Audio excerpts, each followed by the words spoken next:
Hey everybody, welcome to Off Day with the Ballpark Nation crew.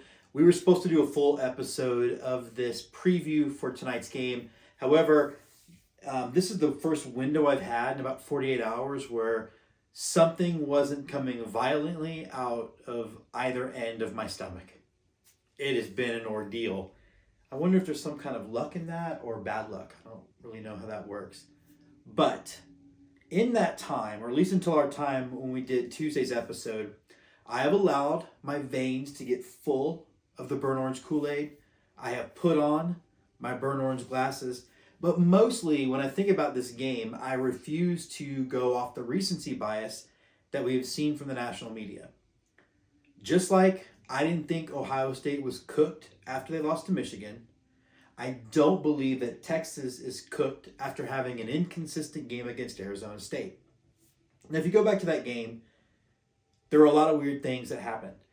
I don't believe in making excuses, but if we're going to talk about the targeting penalty that's oh so famous, then you have to talk about the targeting penalty that was missed against Texas. You have to talk about the fact that the running into the kicker was the puncher was outside the tackle box and therefore shouldn't have been a penalty. And of course, the Scatterbum's touchdown where he was carried over the end zone from behind like he was like kind of carried over, he suplexed over, is in fact illegal. So that would have moved him back 5 yards. I think it was fourth down at that point. Who knows what happens? So we can talk all we want about a penalty that might have affected the score when in reality Arizona benefited from a missed penalty that did 100% affect the score.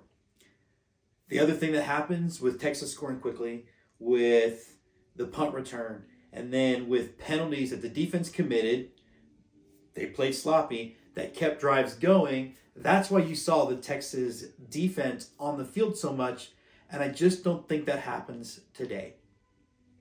Now, it doesn't take a genius about college football to say that Quinn Ewers is the key player tonight.